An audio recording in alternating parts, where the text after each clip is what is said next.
Hello students. जैसा कि हमने कल टाइप्स ऑफ सेंटेंस के बारे में पढ़ा था, क्लोज एंडेड क्वेश्चन क्या होते हैं जिनके आंसर्स हम यस और नो यानी हाँ या ना में दे सकते हैं। और ऐसी क्वेश्चन की पहचान क्या थी? इनमें डब्ल्यू एच जैसे हिंदी इनकी क्या से शुरू होती है, लेकिन हिंदी के लिए व्हाट नहीं लिखा जाएगा। क्या के लिए व्हाट क्लोज एंडेड क्वेश्चन में नहीं लिखा जाएगा, तो उसकी हेल्पिंग वर्ब या लिंकिंग वर्ब को आगे लेके आ जाएंगे हम। तो वो किस चीज़ का काम करेगी? क्वेश्चन बनाने का ही काम करेगी। और ओपन एंडेड के अंदर क्या था, यानी डब्ल्यू एच फैमिली के शब्द व्हाट, वेयर, व्हेन, हाउ इनका यूज होगा। सेम वही क्लोज एंडेड स्ट्रक्चर के सामने ही डब्ल्यू एच लग जाएगा, तो उससे क्या बन जाएगा? Open ended question. और इनका आंसर हमें हाँ या ना में नहीं दे सकते, इसको एक्सप्लेन करना पड़ता है, उसको ओपन एंडेड क्वेश्चन बोलते हैं। आगे देखो, आगे क्या है? Imperative sentence. इम्पेरेटिव सेंटेंस का मतलब होता है अपेक्षित वाक्य। अपेक्षित का मतलब ये होता है कि आप किसी से क्या अपेक्षा करते हैं कि आपके लिए वो काम करे जो आप बोलते हो। इम्पेरेटिव सेंटेंस यानी a sentence that gives an order, यानी एक ऐसा वाक्य जो ऑर्डर फरमाता है। यानी कोई इंसान किसी दूसरे इंसान को ऑर्डर देता है, कमांड देता है। कमांड और ऑर्डर्स वैसे तो आदेश ही होते हैं दोनों, लेकिन इनमें थोड़ा सा फर्क है। ऑर्डर्स हम कहीं भी लागू कर सकते हैं, घर में भी ऑर्डर्स चल सकते हैं, हमारे बड़े बुजुर्ग तो छोटों को ऑर्डर दे सकते हैं। लेकिन कमांड हमेशा रक्षा मंत्रालय में होती है, जैसे पुलिस, आर्मी, नेवी, इनमें कमांड होती है जो सीनियर ऑफिसर होता है जूनियर्स को कमांड देते हैं। और ए रिक्वेस्ट क्या होती है? विनती करना किसी को। Request to someone to do something, यानी एक ऐसा सेंटेंस जो ऑर्डर के बारे में बताता है, किसी को ऑर्डर देना हो, कमांड देनी हो या फिर रिक्वेस्ट करनी हो कोई काम करने के लिए, टू डू समथिंग। तो ऐसे वाक्यों को क्या बोलते हैं हम? Imperative sentence. इनकी पहचान क्या होती है? इनकी पहचान क्या है कि ये always start from main verb. क्या होते हैं? ये मेन वर्ब से स्टार्ट होते हैं। अब ये देखो, आपके दिमाग में ये क्वेश्चन आया होगा कि शुरू में always start from main verb, यानी मेन वर्ब से शुरू होगी, यानी कोई ना कोई वर्ब ही तो है शुरू में। तो ऐसा नहीं है कि क्लोज एंडेड भी तो वर्ब से शुरू थे, कहीं ये क्वेश्चन न बना ले। क्वेश्चन सिर्फ दो ही है, क्लोज एंडेड और ओपन एंडेड। उसके बाद हम इम्पेरेटिव में चले गए। अब ये भी वर्ब से शुरू होगा, जबकि क्लोज एंडेड भी। ओपन एंडेड तो क्या होता है? डब्ल्यू एस से शुरू होता है, वो तो इससे बाहरी है। जो क्लोज एंडेड है वो भी वर्ब से शुरू होता है, लेकिन ध्यान रखो उसके अंदर हमने क्या किया था कि जो क्लोज एंडेड क्वेश्चन है वो हेल्पिंग वर्ब से शुरू होते हैं, ना कि मेन वर्ब से। हेल्पिंग वर्ब से शुरू होने का मतलब क्या है? हेल्पिंग वर्ब वैसे तो अकेली नहीं आती, हेल्पिंग वर्ब से अगर वो शुरू है तो उसके बाद कोई ना कोई वर्ब भी चाहिए, और मेन वर्ब होती है अकेली।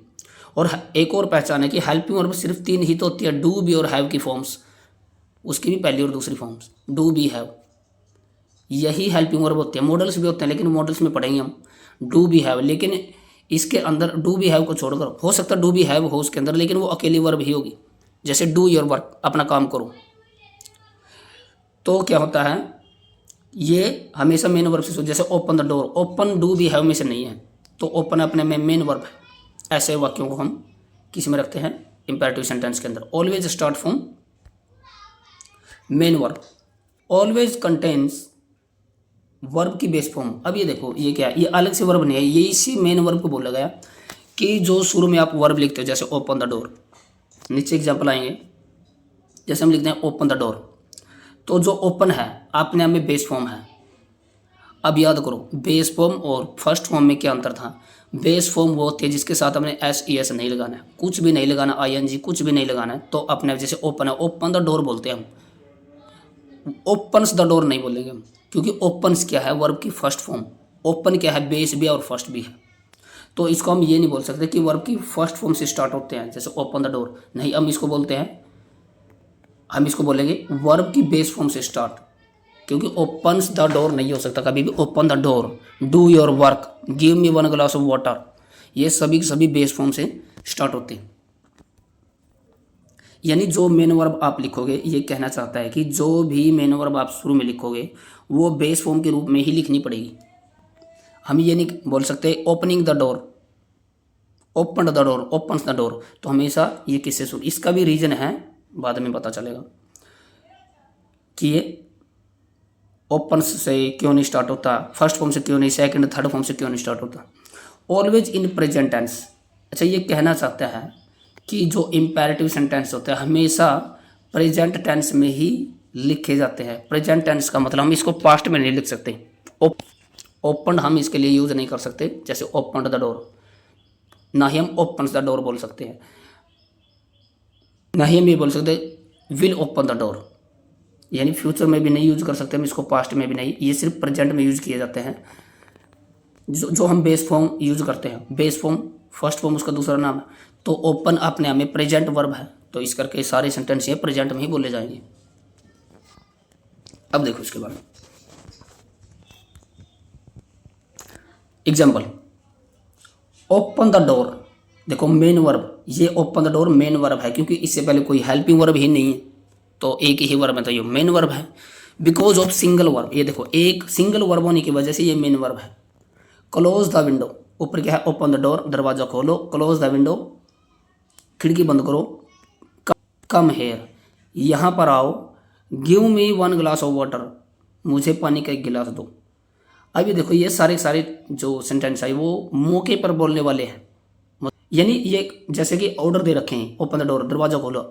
अब ये प्रेजेंट में कैसे है कि प्रेजेंट में ही क्यों लिखे जाते हैं, ये पास्ट में क्यों नहीं लिख सकते, क्योंकि इंपेरेटिव सेंटेंस जो होते हैं ये हमेशा जब कोई हमारे सामने होता है तब उसी समय ही हम इसको बोल सकते हैं। जैसे आपका कोई दोस्त है मोहन, वो आपके सामने है, तभी तो आप उसको बोल पाओगे कि ओपन द डोर, दरवाज़ा खोलो, close the window, come here, give me 1 glass of water. अगर वो चला जाए या फिर आया ही नहीं, आप उसको कैसे कह सकते हैं कि दरवाज़ा खोलो, जब वो आपके पास आया भी नहीं है अभी तक, आप कमरे में बैठे, वो आया नहीं है तो फ्यूचर में ही आएगा, चाहे 1 सेकंड बाद आए। और अगर वो चला भी गया तो पास्ट 1 सेकंड बाद भी आप ये नहीं बोल सकते कि दरवाज़ा खोलो, क्योंकि वो तो चला गया या फिर आया नहीं है। यानी ये शब्द कब बोल सकते हैं हम, जब वो आपके सामने हो, और सामने अगर कोई बंदा खड़ा है तो वो प्रेजेंट ही है, वर्तमान चला हुआ है। इस करके क्या है, इंपेरेटिव सेंटेंस हमेशा प्रेजेंट टेंस में ही बोले जाते हैं। इनको बोल सकते हैं हम मौके पर बोलने वाले वाक्य, इंपेरेटिव। अब नीचे देखो, अब यहाँ पर एक क्वेश्चन है कि वाई स्टार्ट विद वर्ब की base form, why not with V1 V2 V3 VING, यानी ये हमेशा वर्ब की बेस फॉर्म से ही स्टार्ट क्यों होते हैं, ये वर्ब की फर्स्ट फॉर्म से स्टार्ट क्यों नहीं होते, सेकंड फॉर्म से क्यों नहीं होते। Give me 1 glass of water बोलते हो आप, gave me 1 glass of water क्यों नहीं बोलते, giving me 1 glass of water क्यों नहीं बोलते, या फिर थर्ड फॉर्म वाली given me 1 glass of water क्यों नहीं बोलते। अब ये देखो बेस फॉर्म से क्यों स्टार्ट होता है। अब ये तो पता चल गया है कि ये प्रेजेंट में ही होते हैं, ये तो समझ में आया कि प्रेजेंट टेंस में ही बोले जा सकते हैं, क्योंकि मौके पर बोल सकते हैं हम इसको सामने वाले को। अब इसके साथ जैसे गिव है तो गिव्स क्यों नहीं आया, अब गिव अपने में बेस भी है फर्स्ट भी है, अगर हम इसको फर्स्ट माने तो फर्स्ट फॉर्म है, तो प्रेजेंट है, तो फर्स्ट तो गिव्स भी है, तो गिव्स हमने इसमें यूज क्यों नहीं किया। कम हेयर बोलते हैं हम, कम्स हेयर क्यों नहीं बोलते हम। ओपन द विंडो बोलते हैं, ओपन्स द विंडो क्यों नहीं बोल सकते। यानी इसमें सिर्फ वो बेस वाली फर्स्ट फॉर्म यूज कर सकते हैं, क्योंकि बेस फॉर्म के 2 नाम होते हैं, फर्स्ट और बेस। तो यहाँ पर मैं बेस लिखता हूँ, क्योंकि फर्स्ट तो SES वाली भी है, तो वो तो हम यूज नहीं कर सकते, तो इस करके ये हमेशा बेस फॉर्म से स्टार्ट होते हैं। इसका रीजन देखो, अब ध्यान से देखना ही। अब जैसे ये वाक्य है, ओपन द डोर, दरवाज़ा खोलो, हम किसी को कब बोलेंगे कि ओपन द डोर, जब वो सामने है। अब वो जब सामने है तो उसको हम हिंदी में वैसे क्या कह के बोलेंगे, तुम दरवाज़ा खोलो, यानी एक ही शब्द बोलते हैं हम, वहाँ पर एक सब्जेक्ट होता है यू, तुम दरवाज़ा खोलो। यानी इम्पेरेटिव सेंटेंस के अंदर वैसे सब्जेक्ट लिखा नहीं होता। अभी देखो ओपन एक वर्ब है, द डोर एक ऑब्जेक्ट है, वर्ब के बाद हमेशा ऑब्जेक्ट होते हैं और वर्ब से पहले हमेशा सब्जेक्ट होते हैं।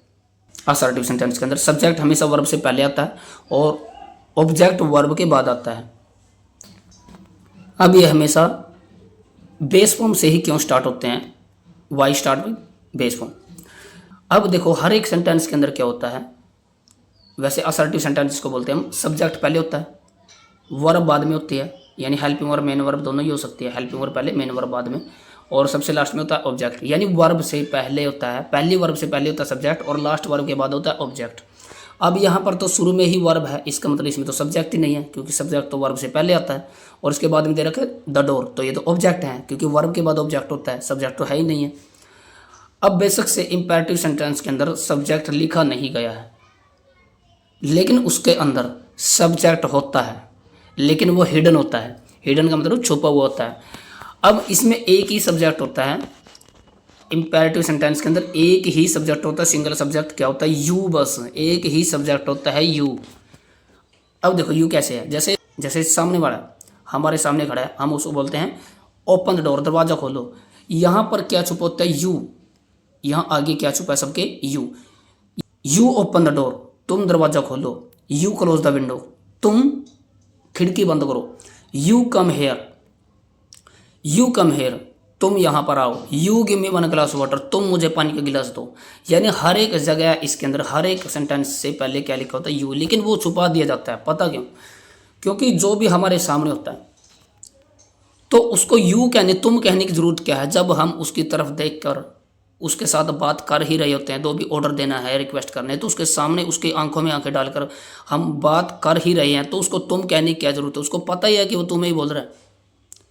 अगर आप अपने दोस्त मोहन की तरफ देख के बोलते हैं कि दरवाज़ा खोलो, तो मोहन को आपको तुम कहने की ज़रूरत नहीं है, क्योंकि आप उसी से बात कर रहे हो और वो आपके सामने है, आप उसी की तरफ देख रहे हो। अगर आपने उसकी तरफ देख लिया, चाहे आप तुम मत बोलो, आप बोलोगे उसकी तरफ देख के दरवाज़ा खोलो, तो वही खोलेगा। तो तुम दरवाज़ा बंद करो ये बोलने की क्या ज़रूरत थी? तो तुम दरवाज़ा बंद करो ये बोलने की ज़रूरत ही क्या है? मतलब इनके अंदर जब एक ही सब्जेक्ट है तो उसको छुपा दिया जाता है, सीधा बोलते हैं ओपन द डोर, क्योंकि हम उसके प्रेजेंट में ही हम बातें कर रहे हैं, तो उसकी तरफ देख ही रहे हैं हम। तो इसके अंदर क्या छुपा होता है, यू। अब देखो यू अपने आप में कौन सा सब्जेक्ट है, सिंगुलर या फिर प्लूरल होता है? ये अपने आप में प्लूरल है। अब जब ये यू प्लूरल सब्जेक्ट है, तो प्लूरल सब्जेक्ट के साथ तो प्लूरल ही वर्ब आनी चाहिए। जैसे ही सिंगुलर था, इसके साथ गोज सिंगुलर वर्ब है, ठीक है। यू प्लूरल था तो आप प्लूरल वर्ब आर लगा रहे हो, तो यहाँ पर भी तो यू छुपा हुआ है, तो उसके साथ भी प्लूरल वर्ब आनी चाहिए। तो ओपन प्लूरल है या ओपन्स प्लूरल है? ओपन्स तो एस फॉर सिंगुलर हो गई, तो ओपन तो प्लूरल है ना। क्लोज प्लूरल वर्ब है, क्लोजिस इस करके नहीं आया यहाँ पे, क्योंकि यू छुपा हुआ है। कम ये भी क्या है, कम भी क्या है, प्लूरल वर्ब है। गिव भी प्लूरल वर्ब है। अब समझ में आया रीजन कि यहाँ हमेशा प्लूरल वर्ब का नाम ही बेस फॉर्म होता है, मतलब गिनती के नाम के हिसाब से वो बेस फॉर्म है और गिनती के हिसाब से वो प्लूरल है, यानी एस लगाने से वो सिंगुलर हो जाती है। तो अब ये समझ में आया कि इम्पेरेटिव सेंटेंस हमेशा बेस फॉर्म से क्यों स्टार्ट होते हैं, और इसका आंसर आपको मिल ही गया कि ये सेकंड से क्यों नहीं स्टार्ट होता, फर्स्ट से क्यों नहीं स्टार्ट होता, क्योंकि फर्स्ट में तो एस वाले भी हैं और वो तो सिंगुलर हो जाता है। फर्स्ट फॉर्म में तो एस वाले भी आते हैं और वो तो सिंगुलर हो जाएगा, हमें तो प्लूरल वर्ब चाहिए। और सेकंड से क्यों नहीं, क्योंकि सेकंड वाले तो पास्ट में चले जाते हैं और थर्ड वाले ये भी पास्टिव वर्ब होती है, और आईएनजी वाला तो बिल्कुल रोल ही नहीं है। ठीक है, यहाँ तक समझ में आया? ठीक। अब जैसे नेगेटिव तो हम किसी भी सेंटेंस का बना सकते हैं। फॉर नेगेटिव यानी इन्हीं सेंटेंस का नेगेटिव बनाने के लिए हम क्या करेंगे, ऐड डोंट ओनली, यानी सिर्फ डोंट लगा दीजिए इसके आगे। जैसे give me one glass of water, don't give me one glass of, मुझे पानी का गिलास मत दो। ओपन द डोर, दरवाजा खोलो। Do not open the door यानी don't open the door. Close the window, don't close the window. Come here, don't come here. Give me, don't give me.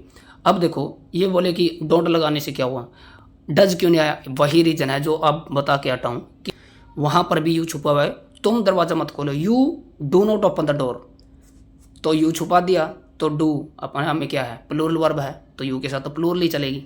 You don't open the door यानी don't open the door, तो you तो गायब कर दिया हमने। Don't close the window, don't come here, don't give me one glass of water. आगे देखो, आगे हम देखते हैं एक्सक्लेमेटरी सेंटेंस। एक्सक्लेमेटरी का मतलब होता है विस्मयादि बोधक। अच्छा, विस्मयादि बोधक वाक्य वो होते हैं, an exclamatory sentence expresses strong emotions, यानी एक बिल्कुल स्ट्रॉन्ग इमोशन, एक भावना और सरप्राइज और हैरानी with sudden feeling expressing words, यानी एक ये ऐसे सेंटेंस होते हैं जो ये एक्सप्रेस करने का काम करते हैं कि आपके अंदर से एकदम से कोई इमोशन निकला है, आपको हैरानी हुई है। और ऐसे शब्दों को किससे दिखाया जाता है? With sudden feeling expressing words, यानी एकदम से सडन फीलिंग दिखाने, अचानक से आई फीलिंग को एक्सप्रेस करने वाले शब्दों के साथ इसको दिखाया जाता है। अगर वो शब्द क्या हैं? जैसे वाओ, हुर्रा, अलास, फी, ब्रेवो। समझ में आया? अब देखो इसके एग्जाम्पल देखते हैं हम।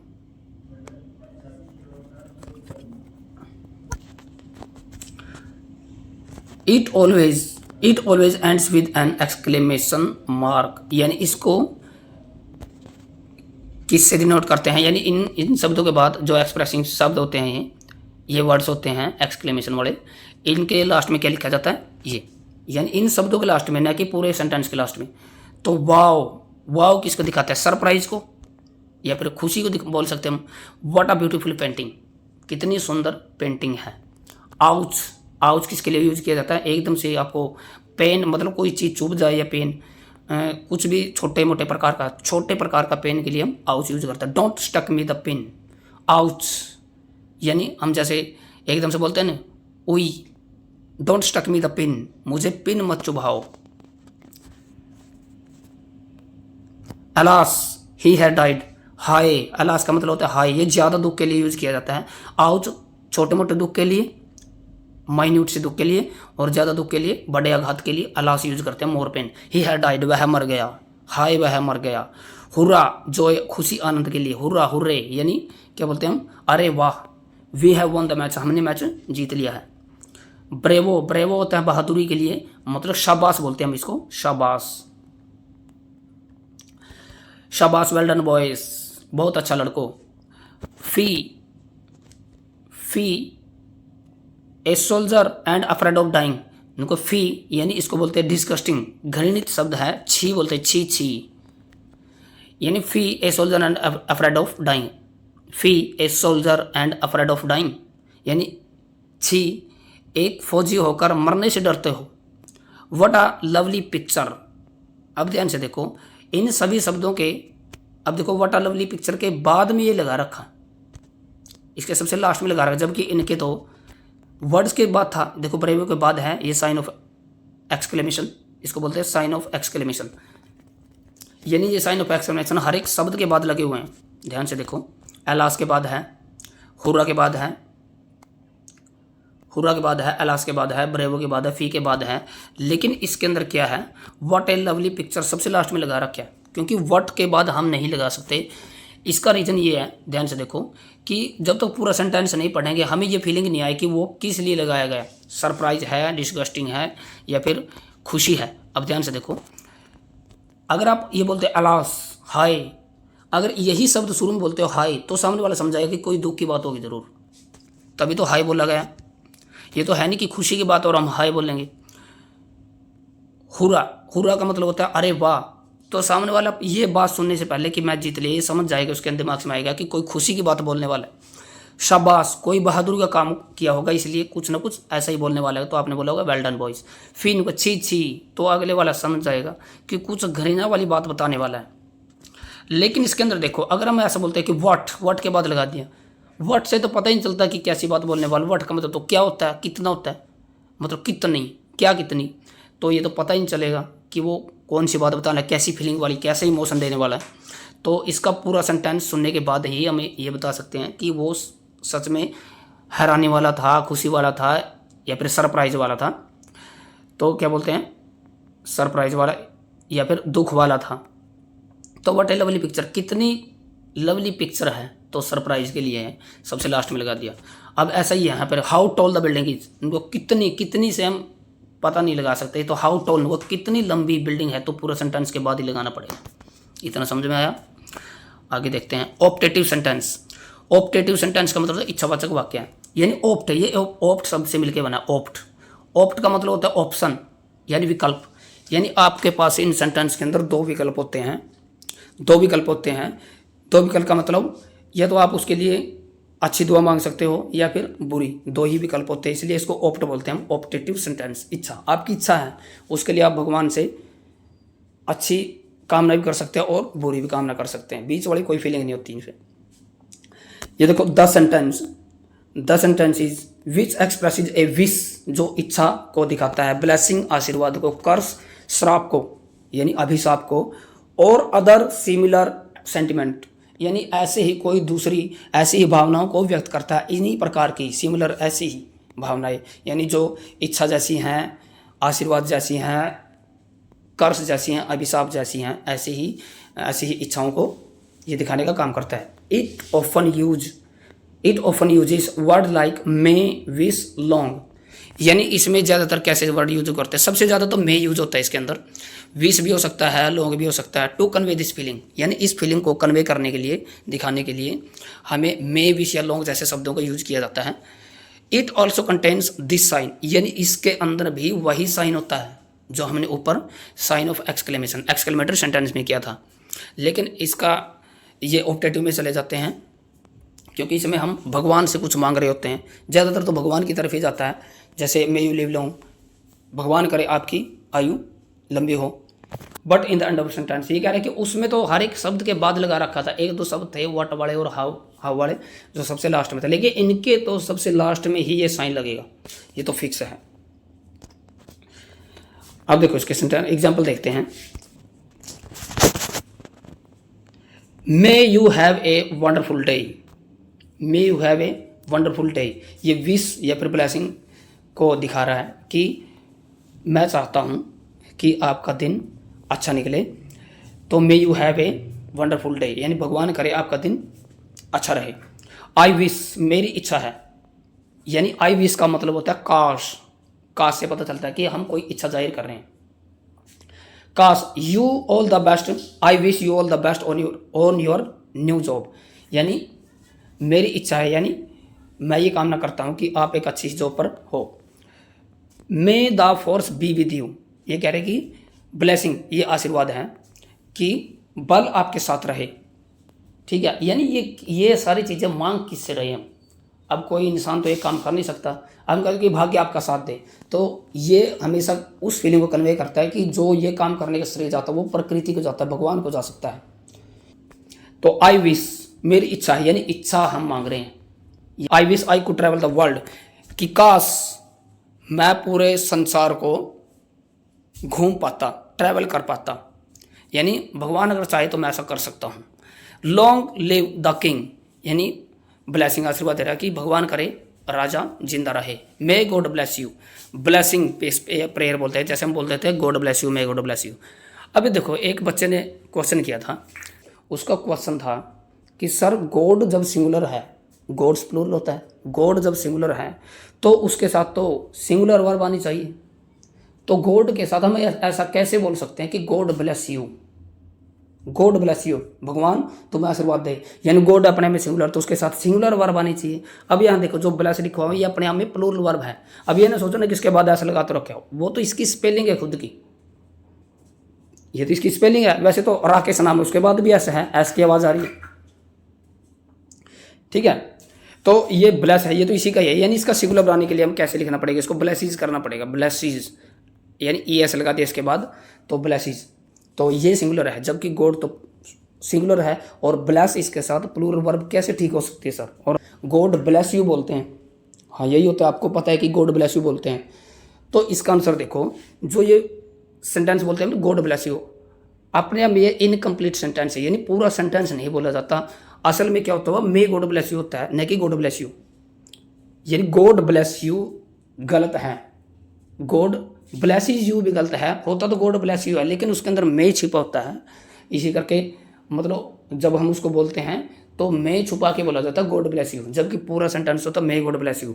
अब यहाँ पर ब्लेसिस क्यों नहीं है? क्योंकि मे एक क्या है, एक मॉडल है और मॉडल के बाद में सब बेस फॉर्म लिखी जाती है, ये मॉडल में पढ़ेंगे हम, ठीक। I wish you many more returns of the day, ये कह रहे कि मेरी इच्छा है कि आपका ये दिन बार बार आए, कई बार आए। Let there be peace in the world, ये कह रहे कि संसार में क्या कायम हो, शांति कायम हो संसार में। May you succeed in all your endeavours, ये कह रहे कि काश या फिर मेरी कामना है, मेरी इच्छा है कि आपके सारे प्रयास सफल रहे। I wish he would be come to visit me, कि काश वो मुझसे मिलने आता। तो ये क्या है, ये कामनाएं हैं, इच्छाएं हैं, ठीक है, जो हम किसी के लिए मांगते हैं। यहाँ तक समझ में आया?